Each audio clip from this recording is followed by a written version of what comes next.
है। ये मशीन तीन तरह की मशीनें यूज है। एक ईवीएम जिसमें दो मशीनें यूज हैं, जिसके विषय में एक है कंट्रोलिंग यूनिट यानी वोट जिसमें इकट्ठी होती हैं। दूसरी है बैलेट यूनिट यानी जिसमें वोट डाली जाती है, बटन दबाकर वोट डालते हैं लोग। और तीसरी है वीवीपैट मशीन। ये तीन मशीनें इस्तेमाल होती हैं।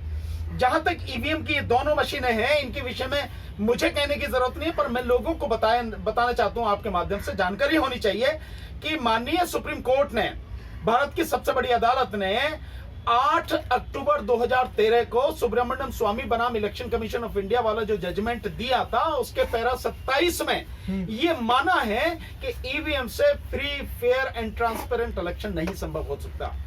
ये सुप्रीम कोर्ट ने माना है। तो जिस बात को सुप्रीम कोर्ट मान रही है कि ईवीएम से साफ सुथरा, निष्पक्ष, पारदर्शी चुनाव नहीं हो सकता, उस पर किसी और के बात कहने की जरूरत रहती नहीं। चुनाव आयोग तो कहते हैं ना कि हम तो निष्पक्ष तरीके से चुनाव करवाते हैं। मैं उसी की बात बता रहा हूं। अगर निष्पक्षता वाली बात है तो ये जो ईवीएम पाई गई, ट्रकों में पाई गई, गाड़ियों में पाई गई, लेखपाल के यहां पाई गई, ये ईवीएम कैसे मिलती हैं? इसका कारण क्या है? क्योंकि ईवीएम जैसे ही जहां पर बनती है ये भारत इलेक्ट्रॉनिक्स लिमिटेड में, और एक जो अपने हैदराबाद में जो कंपनी है वहां, उन दोनों कंपनियों में जो बनती है, वहां से जब भी बन के जाएगी तो इलेक्शन कमीशन ऑफ इंडिया के स्ट्रांग रूम में जाएगी।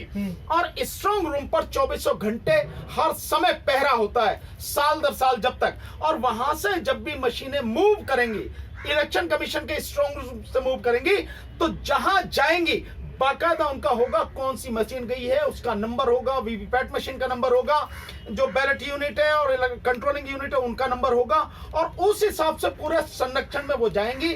वहां जिस उसमें स्टेट में वो यूज होनी है, जिस राज्य में उनका इस्तेमाल होना है, वहां जाएंगे। उसके बाद में पूरी तरह से स्ट्रांग रूम में होंगे। वो स्ट्रांग रूम कवर होगा, जो वहां पर पैरामिलिट्री फोर्सेस है उनका सारा पैरा होगा। देन उसके बाद में वहां से फिर जो डिस्ट्रिक्ट को जाएंगे, अलग अलग जिले में जाएंगे, वहां पे वो स्ट्रांग रूम में होंगे। और फिर स्ट्रांग रूम से जब ये वहां पर जाएंगे, पोलिंग बूथ पर जाएंगे, तो बाकायदा उसकी एक प्रक्रिया है। उस प्रक्रिया को अपनाना पड़ेगा, उस प्रक्रिया को पूरी तरह से पारदर्शी रखना पड़ेगा। ये सबको पता होनी चाहिए, लेकिन ऐसा होता नहीं है। अब आप देखिए, मैं 3-4 चीजें बताता हूं, आप उससे देखिए। जो जिस राज्य में चुनाव होते हैं, उस राज्य में जब जाएंगे तो उसकी होती है पहले FLC यानी first level checking. First level checking में आप जो भी पार्टियां हैं उन पार्टियों को बुलाएंगे, एक एक मशीन को चेक कराना पड़ेगा। वहां सबसे पहले पूरी तरह से खोल के दिखाई जाती है मशीन, और उसमें बताया जाता, देखना पड़ता कहां कहां वो सील है, ताकि वो जो मशीन, क्योंकि कंपनी से आई है तो सील होके आती है, बाकायदा कंपनी से वो सील है नहीं है, अंदर सारी चीजें देख के वो, उसके बाद में फिर वो बंद होगी, फिर वो सील होगी। सील होने के बाद में उसकी पूरी तरह से चेकिंग वगैरह होके सील होके फिर वो रखी जाएगी, और फिर उसके बाद में वहां से वो जाएगी आपके डिस्ट्रिक्ट में। और डिस्ट्रिक्ट से जब वो जाएगी वहां पे आपके उसमें पोलिंग बूथ पर जाएगी, उसके पीछे बाकायदा 2 चीजें जिनका ध्यान रखना चाहिए। एक तो हल्के गुलाबी कलर की सील होती है, वो यूनिक होती है सील। वो सील का उसका नंबर होता बिल्कुल यूनिक होता, वो कहीं से कटी फटी नहीं होनी चाहिए। कटी फटी है इसका मतलब गड़बड़ है, उसको साइड में करा जाएगा।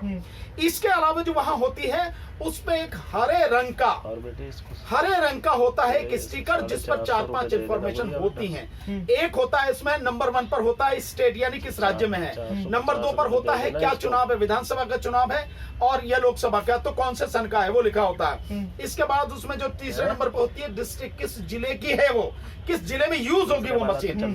उसके बाद में चौथे नंबर पर होता है कि जो कंट्रोलिंग यूनिट है, oblique ballot unit, oblique VVPAT machine, इनका नंबर होता है उस पर लिखा हुआ।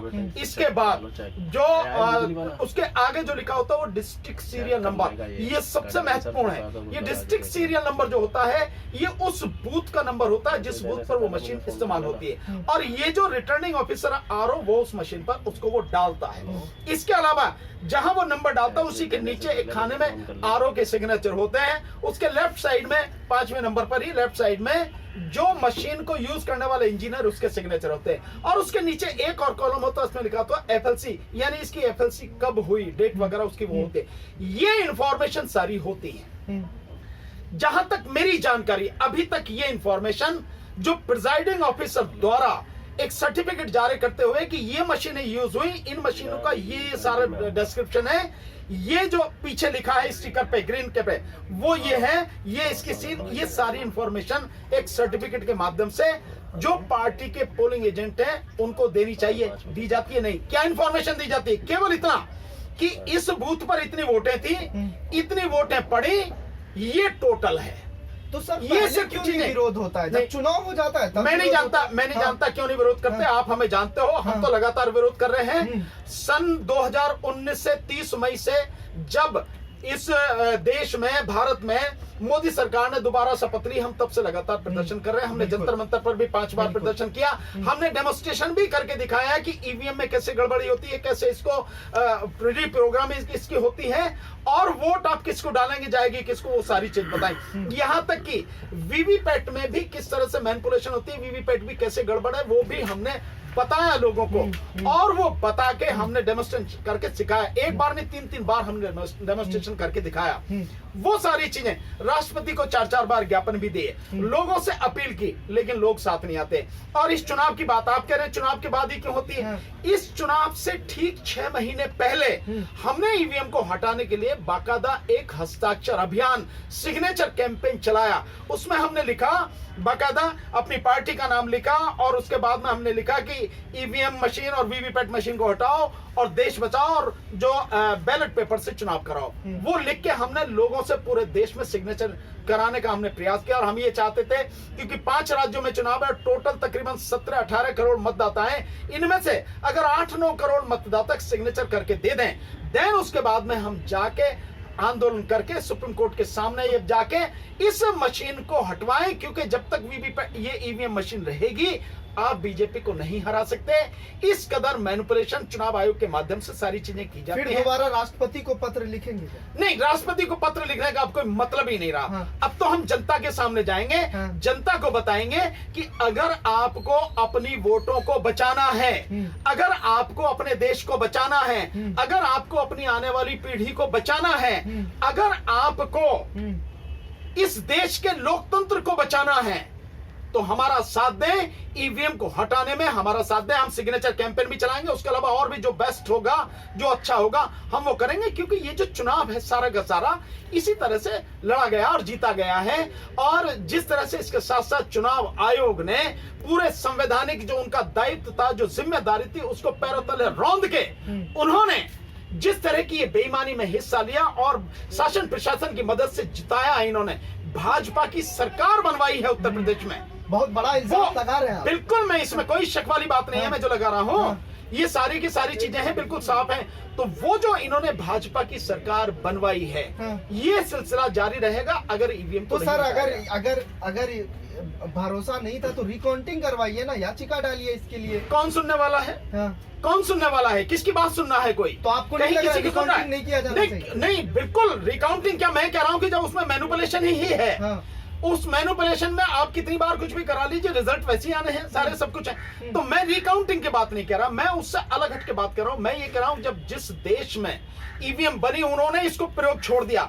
जिस देश में आज हम रह रहे हैं, भारत में, भारत की आधी से अधिक आबादी अनपढ़ है, जो नहीं जानती कि ईवीएम कैसे इस्तेमाल होती है। यहां तक कि सुप्रीम कोर्ट के जजेस, हाई कोर्ट के जजेस, आईएएस आईपीएस ऑफिसर, डॉक्टर्स, वकील, इंजीनियर्स, एक्सेप्ट जो सॉफ्टवेयर इंजीनियर है, उनको छोड़कर इस देश का तमाम पढ़ा लिखा तबका वो भी नहीं जानता कि ईवीएम कैसे काम करती है। तो उस देश में ईवीएम से चुनाव क्यों हो रहा है? बहुत सीधी सी बात है, एक लॉजिक है, बताएं मुझे को इस बात को। तो वो सारी चीजें हमें देखने की जरूरत है। और जो मैंने आपको ये सारी चीजें बताई, ये बाकायदा सर्टिफिकेट के माध्यम से ये दी जानी चाहिए जो पोलिंग एजेंट होते हैं पार्टीज के। और वो पार्टियां बाकायदा जब काउंटिंग हो तो काउंटिंग एजेंट के पास वो इंफॉर्मेशन हो, और वो जो मशीन आती है, जो वो होती है कंट्रोलिंग यूनिट, वो कंट्रोलिंग यूनिट उसका नंबर क्या है, वो वही नंबर है क्या जो उस बूथ पर वो मशीन इस्तेमाल होती, उससे पूरा मिलान करके दिखाया जाना चाहिए। काउंटिंग जो अधिकारी होते हैं उनके माध्यम से कि भाई ये मशीन आई है, देखिए इसके पीछे ये इंफॉर्मेशन है, आप अपने उससे मिलान कर लीजिए। जब वो मिलान हो जाए, देन उसके बाद में वो सहमत हो जाए, तब काउंटिंग होनी चाहिए। ऐसा होता है? नहीं होता। तो फिर पारदर्शिता कहां गई? मैं वही कह रहा हूं भाई, अगर मैं ईमानदार हूं, तो मेरी ईमानदारी न केवल होनी चाहिए बल्कि वो दिखनी भी चाहिए, पारदर्शिता दिखनी भी चाहिए। दिखी नहीं दिखी तो आरोप तो लगेंगे ही। एक सोशल मीडिया पर आपका इंटरव्यू वायरल हो रहा है, उसमें लोगों ने काफी मेल और कमेंट करके कहा कि अगर भानु प्रताप आपको मिले तो ये सवाल जरूर करना कि आप बीजेपी का विरोध कर रहे हैं, अगर अखिलेश यादव जीतते तो क्या ईवीएम का विरोध करते हैं? मैं किसी का विरोध नहीं करता, बीजेपी का है किसी का। हाँ। जो गलत व्यवस्था है हाँ। मैं उसका विरोध करता हूं, जो सरकार की गलत नीतियां हैं मैं उनका विरोध करता हूं। मेरी बीजेपी से कोई दुश्मनी नहीं है, मेरी किसी से कहीं कोई दुश्मनी नहीं है। मैं जो खड़ा हुआ हूं, मैं जो गलत नीतियां हैं, जो गलत काम हैं, जो देश के हित में नहीं बल्कि देश के विरोध में हैं, जो ईमानदारी को पूरी तरह से खत्म कर रहे हैं, जो इस देश की पारदर्शिता को खत्म कर रहे हैं, जो लोकतंत्र को खत्म किया जा रहा है, मैं उस लोकतंत्र को बचाने के लिए, उस ईमानदारी को बचाने के लिए, उस पारदर्शिता को, निष्पक्षता को स्थापित कराने के लिए, इस चुनाव व्यवस्था में सब कुछ साफ साफ हो, उसके लिए मैं संघर्ष करता हूं। अगर लोगों को लगता है ये बीजेपी का विरोध है, ठीक है, इसे फिर आप विरोध समझ सकते हैं, लेकिन मैं किसी पार्टी का विरोध नहीं, मेरी कहीं कोई किसी से दुश्मनी नहीं है। वो मुझे दुश्मन मानते हो तो वो उनके ऊपर है। हालांकि मुझे लगातार धमकियां भी आती हैं, लगातार। एक व्यक्ति ने तो बाकायदा जो है हरियाणा से, रेवाड़ी से कही है, उसने तो बाकायदा हमारे जो फेसबुक उस पर लिख के दिया कि तुझे घर में आके मारूंगा, वो भी सारी चीजें हैं। मतलब उस सब के बावजूद भी मैं जो सही बात है उसे कहने में कभी झिझकता। डरना क्या है, जिस दिन मरना है उस दिन मरना ही है, और जब तक मौत नहीं आई जब तक कुछ करना नहीं है। और वैसे भी मैं जानता हूं कि बीजेपी वाले या कोई भी लोग हैं कभी भी कुछ भी मेरे साथ में कर सकते हैं, मुझे इससे वो नहीं, मैं जानता डर है आपको? नहीं, मुझे कोई डर नहीं है, मैं जानता हूं सारी चीजें होनी, लेकिन मैं जब तक जिंदा हूं मैं तब तक सच के लिए बोलता रहूंगा, सच के लिए लड़ता रहूंगा, ताकि इस देश को बचाया जा सके, इस देश की आने वाली पीढ़ी को बचाया जा सके। देखिए, मैं बहुत सीधा से कहता हूं, अगर बीजेपी के पास में वाकई में बहुमत है, अगर बीजेपी के पास में इतने सारे लोग हैं, तो वो बीजेपी जिसने 2014 से पहले इस ईवीएम का बड़े जबरदस्त तरीके से विरोध किया, हाँ। जो सुब्रमण्यम स्वामी है उनके एमपी, उन्होंने इसको हटाने के लिए जो उसमें वो डाली, सुप्रीम कोर्ट में डाली। इसके अलावा जीवीएल नरसिम्हा जिन्होंने 246 पेज की किताब लिखी ईवीएम को हटाने के लिए, और लिखा डेमोक्रेसी एट रिस्क। एक मीटिंग में मोदी ने भी डेमोक्रेसी एट रिस्क उस पर, और यहां तक कि प्राइम मिनिस्टर मोदी ने भी बिल्कुल ईवीएम के विषय में सवाल उठाए थे। तो वही पार्टी आज ईवीएम को क्यों नहीं हटा रही है? ये सवाल नहीं है क्या? जिस पार्टी ने इतना विरोध किया, जिस पार्टी ने इतना सब कुछ किया कि कांग्रेस ईवीएम से जीत के आई, उसने जो किताब लिखी, इतना विरोध किया, वो पार्टी ईवीएम को क्यों नहीं हटा रही है? और उस स्थिति में भी ईवीएम क्यों नहीं हटाई जा रही, जब देश की सबसे बड़ी अदालत सुप्रीम कोर्ट ये मानती है कि ईवीएम से free fair and transparent election नहीं हो सकता? क्यों इसको रखा जा रहा? क्या ये सवाल देश की जनता को नहीं पूछना चाहिए? क्या ये भारतीय जनता पार्टी के जो लोग हैं, जो निष्पक्ष लोग हैं, उन सबको ये नहीं पूछना चाहिए क्या? भाई, तुम्हारे पास वोट ही है तो तुम कैसे भी जीत जाओगे, कौन हरा सकता है तुम्हें? तुम्हें डर क्यों है इस बात का कि अगर बैलेट पेपर से चुनाव हो जाए तो चुनाव जो है वो तुम हार जाओगे? क्या ये डर है तुम्हें? तुम्हारे पास इतने लोग हैं, फिर डरना किस बात का है? आइए ना, खुल के सामने आइए मैदान में। चलिए, बहुत शुक्रिया हमसे बात करने के लिए, आपने मुझे महत्वपूर्ण समय दिया। तो ये हमारे साथ सुप्रीम कोर्ट के एडवोकेट भानु प्रताप सिंह थे, जिन्होंने सभी सवालों के जवाब बारीकी अंदाज में दिए, जिनका साफ तौर पे कहना है कि हम ईवीएम को लेकर आवाज उठाते रहेंगे। और सिग्नेचर कैंपेनिंग की भी बात की उन्होंने, पूरे ऑल ओवर इंडिया वो सिग्नेचर कैंपेन भी निकाल रहे हैं। और उन्होंने साफ तौर पे कहा कि अगर हमारी जो मतलब हत्या भी हो सकती है और बीजेपी के लोग कराएंगे, लेकिन मरते दम तक आवाज उठाते रहेंगे। द इंडिया टीवी के लिए दिल्ली से सद्दाम करीमी की रिपोर्ट।